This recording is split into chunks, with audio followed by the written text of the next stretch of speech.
Waumini wa dini ya Kiislamu wametamatisha mfungo wa mwezi mtukufu wa Ramadhani, ambapo na kwa siku ya kesho watajiandaa na kufunga ile sita tu Shawwali. Wakizungumza mara baada ya swala hiyo ya Idi uko katika msikiti wa Ijumaa Wete Shehia Selemu, wamesema mfungo wa mwezi wa Ramadhani umeleta mabadiliko ya kujenga umoja na mshikamano, huku wakiwahimiza waumini kuendelea kufunga suna sita tu Shawwali ili kuwa karibu zaidi na Mwenyezi Mungu, pamoja na kuepuka kutokurudia makosa ambayo walifanya awali kabla ya mwezi wa mfungo. Kutelea Ramadhani imeweza kutubadilisha, na moja ya mabadiliko ukiacha mbali cha Mungu anaotengeneza Allah Subhanahu wa Ta'ala ni haya ambayo tumeyashuhudia leo.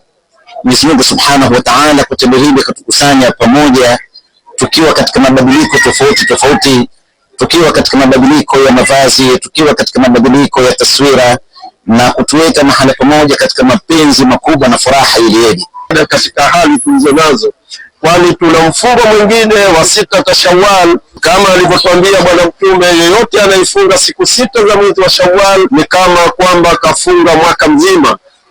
Kwa hiyo hii ni bahati ambayo haiji tena mara nyingine. Ninakuombeni sana Waislamu tuifanyie kazi katika kuzifunga siku sita hizi, na baada ya kufunga tuache yale tuliyofanya kabla ya kufunga, na sasa tuendelee na saumu yetu, tufanye mema, tufanye vizuri, tusali na mambo kadhalika. Hivyo ndio ratiba, sio baada ya kufunga Ramadhani na sukuu turejee tena katika mambo ya machafu.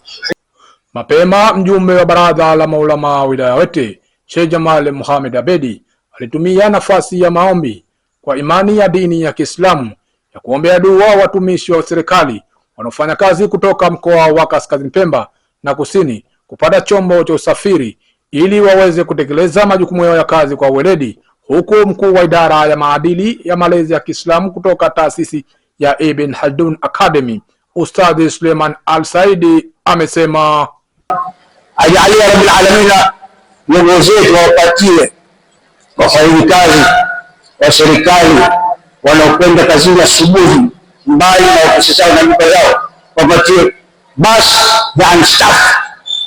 maalum. Na mimi huona pale unapoke tabu sana kiasi kwamba wananchi wanakosa huduma, yaani watu wafanyikazi wote sawa kwenda chako wanakuja sema mbali. Tuhibbu li nafsika, wapendelee watu yale ambayo unapendelea nafsi yako. Ukiwa wewe unapenda kula vizuri, basi na wenzako wapendelee kula vizuri. Unapenda kuvaa vizuri, basi na wenzako vile vile wapendelee wavae vizuri. Kila ambacho wewe unakipenda, basi kama ni cha halali, basi na wenzako wapendelee vile vile. Nikiripoti kutoka hapa katika msikiti wa Ijumaa uliopo wilaya Wete mkoa wa Kaskazini Pemba, ni mimi Maulid Hamis.